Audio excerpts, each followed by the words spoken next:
Hello friends, welcome to our channel. ನೀವು ಶಾಲೆಯಲ್ಲಿ ಓದುತ್ತಿರಲಿ ಅಥವಾ ಕಾಲೇಜಿನಲ್ಲಿರಲಿ, ಇವತ್ತು ನಿಮ್ಮನ್ನು ಒಂದು ಪ್ರಶ್ನೆ ಕೇಳ್ತೀನಿ. ಬರೀ ಮೊಬೈಲ್ನಲ್ಲಿ ರೀಲ್ಸ್ ನೋಡೋದು, ಗೇಮ್ ಆಡೋದು ಗೊತ್ತಿದ್ರೆ ನಮಗೆ ಫ್ಯೂಚರ್ ಇದೆಯಾ? ಖಂಡಿತ ಇಲ್ಲ. ಇವತ್ತಿನ ಡಿಜಿಟಲ್ ಯುಗದಲ್ಲಿ ನೀವು ಎಷ್ಟೇ ಚೆನ್ನಾಗಿ ಓದಿದ್ರೂ ನಿಮ್ಮ ಹತ್ತಿರ ಕಂಪ್ಯೂಟರ್ ಬೇಸಿಕ್ ನಾಲೆಡ್ಜ್ ಇಲ್ಲ ಅಂದರೆ ನೀವು ವಿದ್ಯಾಭ್ಯಾಸಕ್ಕೆ ಬೆಲೆ ಇರಲ್ಲ. ತುಂಬ ಜನ ಸ್ಟೂಡೆಂಟ್ ಅಂದ್ಕೊಳ್ತಾರೆ, ನಾನು ಆರ್ಟ್ಸ್ ಓದ್ತಾ ಇದ್ದೀನಿ, ಕಾಮರ್ಸ್ ಓದ್ತಾ ಇದ್ದೀನಿ, ನನಗೆ ಯಾಕೆ ಕಂಪ್ಯೂಟರ್ ಅಂತ. ಅಂದರೆ ನೆನಪಿಡಿ, ಇವತ್ತು ಪ್ರತಿಯೊಬ್ಬ ಕ್ಷೇತ್ರದಲ್ಲೂ ಕಂಪ್ಯೂಟ್ರ್ ಕಡ್ಡಾಯವಾಗಿದೆ. ಹಾಗಾದರೆ ಒಬ್ಬ ವಿದ್ಯಾರ್ಥಿಗೆ ಕಂಪ್ಯೂಟ್ರ್ ಕಲಿಯೋದ್ರಿಂದ ಏನೆಲ್ಲ ಲಾಭ ಇದೆ, ಕಲಿಯದಿದ್ದರೆ ಏನೆಲ್ಲ ನಷ್ಟ ಆಗುತ್ತೆ ಅನ್ನೋ ಕಂಪ್ಲೀಟ್ ಇನ್ಫಾರ್ಮೇಷನ್ ಇವತ್ತಿನ ವಿಡಿಯೋದಲ್ಲಿ ಕೊನೆವರೆಗೂ ಮಿಸ್ ಮಾಡದೆ ನೋಡಿ, ಯಾಕಂದರೆ ಇದು ನಿಮ್ಮ ಭವಿಷ್ಯದ ಪ್ರಶ್ನೆ. ಮೊದಲನೇದಾಗಿ ಪ್ರಾಜೆಕ್ಟ್ ಮತ್ತು ಅಸೆಸ್ಮೆಂಟ್ಗಳು. ಈಗ ಸ್ಕೂಲ್ ಮತ್ತು ಕಾಲೇಜುಗಳಲ್ಲಿ ಬರೀ ಬುಕ್ ನೋಡಿ ಬರೆಯೋ ದಿನಗಳು ಮುಗಿದು ಹೋಗಿದೆ. PPT ಪ್ರೆಸೆಂಟೇಷನ್ ಮಾಡಿ, ಇಲ್ಲವೇ MS ವರ್ಡ್ನಲ್ಲಿ ಪ್ರಾಜೆಕ್ಟ್ ರಿಪೋರ್ಟ್ ಸಬ್ಮಿಟ್ ಮಾಡಿ ಅಂತ ಪ್ರೊಫೆಸರ್ ಹೇಳ್ತಾರೆ. ನಮಗೆ ಕಂಪ್ಯೂಟರ್ ಬೇಸಿಕ್ ಗೊತ್ತಿದ್ದರೆ ನಾವೇ ಸ್ವಂತ ಕ್ರಿಯೇಟಿವ್ ಆಗಿ ನಮ್ಮ ಪ್ರಾಜೆಕ್ಟ್ ಮಾಡಬಹುದು. ಇಲ್ಲಾಂದರೆ ಬೇರೆಯವರು ಹತ್ತಿರ ಅಥವಾ ಸೈಬರ್ ಸೆಂಟರ್ಗೆ ಹೋಗಿ ದುಡ್ಡು ಕೊಟ್ಟು ಮಾಡಿಸಬೇಕಾಗುತ್ತೆ. ಯೋಚನೆ ಮಾಡಿ, ನಿಮ್ಮ ಕೆಲಸ ನೀವೇ ಮಾಡಿಕೊಳ್ಳೋಕ್ಕೆ ಕಂಪ್ಯೂಟರ್ ನಾಲೆಡ್ಜ್ ಬೇಕಲ್ವಾ? ಎರಡನೇದಾಗಿ ಸ್ಪರ್ಧಾತ್ಮಕ ಪರೀಕ್ಷೆಗಳು ಮತ್ತು ಸರ್ಕಾರಿ ಸೌಲಭ್ಯಗಳು.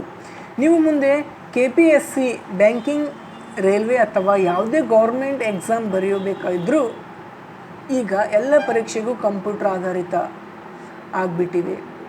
ಮೌಸ್ ಹೇಗೆ ಹಿಡಿಯಬೇಕು, ಸ್ಕ್ರೀನ್ ಮೇಲೆ ಆ್ಯಕ್ಷನ್ ಹೇಗೆ ಕ್ಲಿಕ್ ಮಾಡಬೇಕು ಅನ್ನೋ ಬೇಸಿಕ್ ಗೊತ್ತಿಲ್ಲ ಅಂದರೆ ಎಕ್ಸಾಮ್ ಹಾಲ್ನಲ್ಲಿ ಕಷ್ಟಪಡಬೇಕಾಗುತ್ತೆ. ಅಷ್ಟೇ ಯಾಕೆ, ನಿಮ್ಮ ಸ್ಕಾಲರ್ಶಿಪ್ ಅಪ್ಲಿಕೇಶನ್ ಆಗಬೇಕಿದ್ರೂ ಇಂಟರ್ನೆಟ್ ಮತ್ತು ಕಂಪ್ಯೂಟರ್ ಬಳಕೆ ಗೊತ್ತಿರೋದು ನಿಮಗೆ ತುಂಬ ಪ್ಲಸ್ ಪಾಯಿಂಟ್ ಆಗುತ್ತೆ ಸ್ನೇಹಿತರೆ. ಇನ್ನು ಮೂರನೇದಾಗಿ ಮತ್ತು ಅತ್ಯಂತ ಪ್ರಮುಖವಾದದ್ದು ಉದ್ಯೋಗ ಗ್ಯಾರಂಟಿ. ಅಂದರೆ ಇವಾಗ ನೋಡಿ, ನೀವು ಯಾವುದೇ ಡಿಗ್ರಿ ಮುಗಿಸಿ ಇಂಟರ್ವ್ಯೂಗೆ ಹೋದರೂ ಅವರು ಕೇಳೋ ಮೊದಲನೇ ಪ್ರಶ್ನೆ ನಿಮಗೆ ಕಂಪ್ಯೂಟರ್ ಬರುತ್ತಾ ಅಂತ. ಇವತ್ತು ಬ್ಯಾಂಕ್ ಇರಲಿ, ಹಾಸ್ಪಿಟಲ್ ಇರಲಿ, ಸ್ಕೂಲ್ ಇರಲಿ ಅಥವಾ ಯಾವುದೇ ಒಂದು ಆಫೀಸ್ ಇರಲಿ, ಪ್ರತಿಯೊಬ್ಬರಿಗೂ ಡೇಟಾ ಎಂಟ್ರಿ, ಇಮೇಲ್ ಮಾಡೋದು, ಎಕ್ಸೆಲ್ ಸೀಟ್ ವೇಟಿಂಗ್ ಮಾಡೋದು ಗೊತ್ತಿರಲೇಬೇಕು.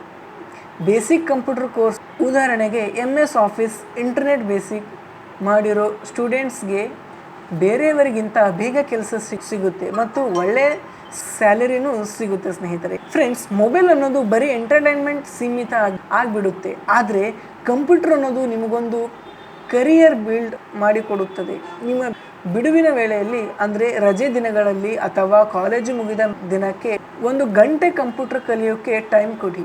ಇದು ನಿಮ್ಮ ಆತ್ಮವಿಶ್ವಾಸವನ್ನು ಹೆಚ್ಚಿಸುತ್ತದೆ ಮತ್ತು ನಿಮ್ಮನ್ನು 4 ಜನರ ಮಧ್ಯೆ ಸ್ಮಾರ್ಟ್ ಆಗಿ ಕಾಣುವಂತೆ ಮಾಡುತ್ತೆ ಸ್ನೇಹಿತರೆ. ಈ ಒಂದು ಕಂಪ್ಯೂಟರ್ ಕ್ಲಾಸ್ ಕಲಿಬೇಕಂತ ಆಸೆ ಇದ್ದರೆ, ನೀವು ಕಲಿಯಬೇಕಂತ ಅಂದುಕೊಂಡಿದ್ರೆ ಕೂಡಲೇ ಆಳಂದ್ ಚೆಕ್ಪೋಸ್ಟ್ ಹತ್ತಿರ ಇರುವ ನಮ್ಮ ಸಮಗ್ರ ಅಭಿವೃದ್ಧಿ ಜನಸೇವೆ ಕೇಂದ್ರಕ್ಕೆ ಬಂದು ಭೇಟಿ ನೀಡಿ.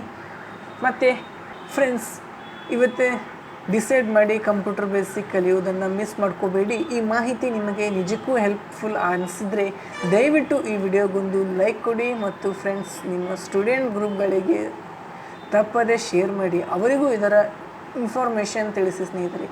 ನಿಮ್ಮಲ್ಲಿ ಎಷ್ಟು ಜನ ಈಗಾಗಲೇ ಕಂಪ್ಯೂಟರ್ ಬಳಸೋಕ್ಕೆ ಬರುತ್ತೆ, ಹೌದು ಅನ್ನೋರು ಎಸ್ ಅಂತ, ಇನ್ನು ಕಲಿಬೇಕನ್ನೋರು ನೋ ಅಂತ ಕೆಳಗೆ ಕಮೆಂಟ್ ಬಾಕ್ಸಲ್ಲಿ ತಿಳಿಸಿ. ನಮ್ಮ ಚಾನಲನ್ನು ಸಬ್ಸ್ಕ್ರೈಬ್ ಆಗೋದನ್ನು ಮರಿಬೇಡಿ ಸ್ನೇಹಿತರೆ. ಮತ್ತೊಂದು ಉಪಯುಕ್ತ ಮಾಹಿತಿಯೊಂದಿಗೆ ಸಿಗೋಣ. ಧನ್ಯವಾದಗಳು. वीडियोस बनाने हैं, फिल्मोरा है ना,